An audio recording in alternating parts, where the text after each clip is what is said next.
جو ہے وہ چیز آن پڑے تو اس کے اندر کیس کا معاملہ چلتا رہے، عدالتی کارروائی کے اندر کوئی خلل پیدا نہ ہو۔ تو یہ کورٹ نے آرڈر کیا آج بڑا خوبصورت کہ جناب الیکشن کمیشن ان کا متبادل یا ان کا معاون جو ہے وہ کورٹ میں پریزنٹ کرے اور کورٹ اس کارروائی کو آگے چلائے گا۔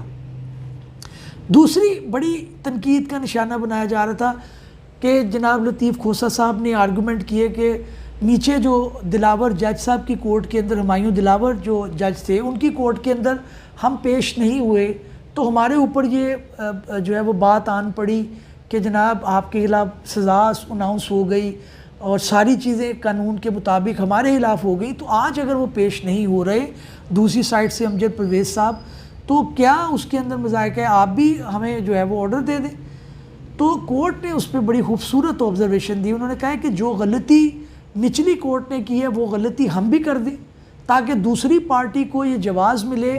سپریم کورٹ کے آگے کہ جناب یہ دیکھیں ہمیں تو نیچے سنا ہی نہیں گیا۔ تو یہ بڑی اچھی بات کورٹ نے کی اور اپریشیٹ کرنے کی بات ہے، ایک لیگل پوائنٹ ہے کہ دونوں فریقین کو سننا چاہیے، 2-4-5 روز کی کوئی بات نہیں ہے۔ بیل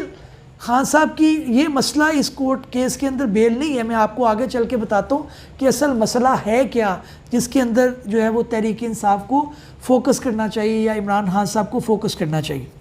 نمبر جو بات آ رہی ہے اس کے اندر، اگلی بات جو آ رہی ہے وہ یہ آ رہی ہے کہ جناب لطیف کھوسہ صاحب چلے گئے اور انہوں نے احتجاج کیا، سینئر کونسل ہیں، ظاہر ہے ان کو غصہ بھی آیا ہوگا، وہ معاملہ آگے بھی ان کے لفٹ کا بھی معاملہ ہو گیا، وہ بھی میں آگے ڈسکس کرتا ہوں، لیکن کورٹ نے یہ بڑی اچھی بات کہی کہ کورٹ نے یہ ساری چیزوں کو اپریشیٹ کر کے اب انہیں پابند کیا ہے اور کوئی بڑی بات نہیں ہے۔ ہفتے والے دن جو ہے وہ چھٹی ہوتی ہے، اکثر آنریبل ہائی کورٹ میں ججمنٹ ڈے ہوتا ہے، صرف ججمنٹ لکھی جاتی ہے، سنڈے کی مکمل چھٹی ہوتی ہے، تو کوئی ورکنگ ڈے تو ایک ہی ہے اس کے اندر اور منڈے کو انہوں نے رکھ لی ہے، اس کے اندر کوئی اس طرح کی بات نہیں ہے۔ اور یہ کیس کوئی اتنا مضبوط بھی نہیں ہے الیکشن کمیشن کا، اس کے اندر عمران خان صاحب کی بیل ہو کے رہنی ہے، یہ چیز طے ہے۔ لیکن پرابلم یہ ہے کہ اگلا جو میں آپ کو بات بتاؤں کہ اصل جو قابل فکر بات ہے وہ یہ ہے کہ عمران خان صاحب کے اوپر 180 مقدمات ہیں اور 180 مقدمات کو لے کر ان کو کسی بھی کیس کے اندر اریسٹ کیا جا سکتا ہے۔ ابھی سائفر کیس جو ہے وہ اس کے اندر شاہ محمود قریشی کو پکڑ لیا ہے، اس کے اندر اسد عمر کو پکڑنے کی کوشش کی گئی، انہوں نے انٹرم بیل کروا لی ہے۔ ایک جو آپ کو پتہ ہے کہ نیا آرمی ایکٹ آیا ہے، اس کے اندر ترامیم آئی ہیں، اور اس کے علاوہ آفیشیل سیکرٹ ایکٹ کی ترامیم آئی ہیں 2023 جو کہ کنٹروورشل ہیں، لیکن اس کے تحت ایک عدالت بن چکی ہے اور وہ اس نے کارروائی کا آغاز کر دیا ہے۔ اب اگلی جو قابل فکر بات یہ ہے کہ عمران خان صاحب اگر چھوٹ بھی جاتے ہیں اس مقدمے کے اندر تو ان کو سائفر کیس کے اندر پکڑ لیا جائے گا۔ دہشت گردی کے مقدمات ہیں جس کے اندر ان کی انٹرم بیل ریجیکٹ ہو چکی ہے، اس کے اندر بھی اندیشہ یہ ہے کہ ان کو پکڑ لیا جائے گا، اگرچہ کہ سننے میں یہ آیا کہ ایک اپلیکیشن آنریبل سپریم کورٹ کے سامنے فائل کر دی گئی ہے جس کے اندر یہ گزارش کی گئی ہے کہ جناب انہیں کسی بھی مقدمے میں نہ پکڑا جائے، اور یہ اب اس کے اندر سماعت ہوگی، اس کے اندر بھی لوگ جو ہے وہ آنریبل سپریم کورٹ کو تنقید کا نشانہ بناتے ہیں جب اپنی سائڈ پہ کیسز فائدے پہ آتے ہیں۔ مریم نواز کا آیا، اس کے علاوہ دوسرا جو ہے نواز شریف کا والیوم 10 والا کیس آیا، رانا ثناء اللہ کو اپلیکیشن ان کی ریجیکٹ کرنے کے لیے، بیل ریجیکٹ کرنے کے لیے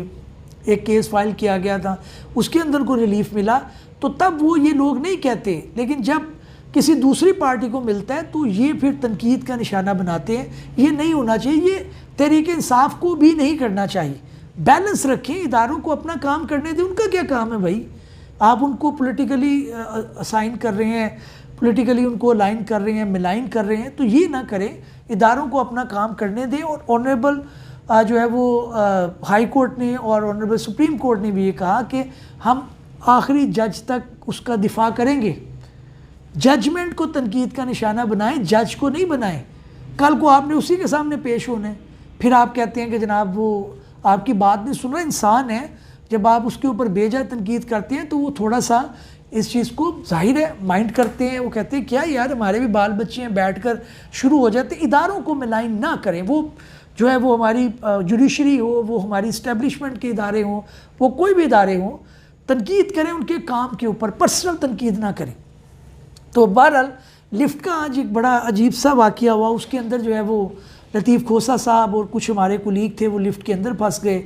اور وہ چیز جو ہے نا دونوں سائڈوں پہ جینون واقعہ بھی ہو سکتا ہے کہ لفٹ واقعی خراب ہو گئی، 8 گھنٹہ لگ گیا اس کے اندر، کوئی کارروائی بھی ہو سکتی ہے۔ اس کو قابل انکوائری چیز ہے، ہر جگہ پر قانون کی بالادستی ہونی چاہیے۔ اگر کوئی واقعہ ہوا ہے تو اس کی انکوائری ہو جائے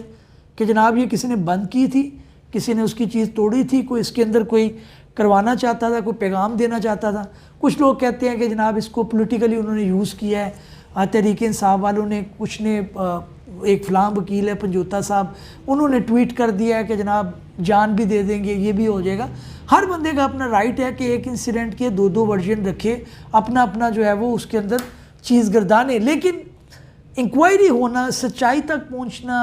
اور صداقت تک پہنچنا، یہ ہر انسیڈنٹ کے اندر ہونا چاہیے، قانون کی بالادستی ہو۔ جو ڈیولپ کنٹریز ہیں انہوں نے کیا کیا ہے؟ انہوں نے اپنے اداروں کو مضبوط کیا۔ کوئی شخص کی جرت ہے کہ آگے وہ بات کر سکے، اور ادارے کی اتنی کمپیٹنس ہے کہ وہ ایسا پیش کرتے ہیں، اس کے اندر جواز ایسی ججمنٹ دیتے ہیں کہ دبنگ رہ جاتا ہے بندہ اور ششک کے رہ جاتا ہے کہ جناب اتنی اچھی ججمنٹ، اس کے اندر کوئی پہلو چھوڑا ہی نہیں گیا، ہر چیز کو آنسر کیا گیا۔ تو یہی ہم ایک فیز سے گزر رہے ہیں، اس کے اندر انشاءاللہ ہم بھی ڈیولپ کنٹریز میں ہوں گے جہاں پہ قانون کا جو ہے وہ بول بالا ہوگا، قانون کی بالادستی ہوگی۔ تگ و دو کرنے کی کوشش کریں، اپنی مینٹالٹی کو چینج کرنے کی کوشش کریں۔ جج دلاور ہمایوں نے یہ کہہ دیا، وہ کر دیا، اور بھائی اس کے خلاف 2 ایپلیکیشنیں فائل کر دیں، لڑیں جنگ، قانون سے آرڈر کروائیں، اپنے ہاتھ میں قانون مت لیں۔ باہر کے ممالک کے اندر جا کر میں اکثر کہتا ہوں کہ لوگ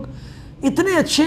شہری بن جاتے ہیں، یہاں پہ 302 کا ملزم ہوتا ہے، وہ مفرور ہو کے لنڈن چلا جاتا ہے، پتہ چلتا ہے جی بڑی اچھی زندگی گزار ہے، وہاں پہ اس کو پولیٹیکل اسائلم بھی مل گیا۔ قانون کی بالادستی۔ تو آج آنریبل اسلام آباد ہائی کورٹ نے میرے مطابق بڑا اچھا آرڈر دیا ہے، اور منڈے تک امید ہے کہ اس کے اندر کچھ پیش رفت ہوگی۔ پرابلم اس کیس کی نہیں ہے، اس کے اندر عمران خان صاحب کو ریلیف ملے گا، لیکن خدشہ یہ ہے کہ ان کو دوسرے کسی کیس کے اندر دھر لیا جائے گا، ان کو پکڑ لیا جائے گا، ان کو آخری دم تک جو ہے وہ کمپرومائز کرنے کے لیے مجبور کیا جائے گا۔ ناظرین، اس امید کے ساتھ کہ ہماری یہ کاوش آپ کو پسند آئی ہوگی، کسی نئے ویلوگ میں کسی نئی قانونی، آئینی یا پھر سیاسی گفتگو کے ساتھ حاضر خدمت ہوں گے، لیکن چینل کو سبسکرائب کرنا مت بھولیں اور بیل کا آئیکن بھی دبا دیں تاکہ آپ کو اس طرح کے ویلوگ ملتے رہیں۔ Thank you.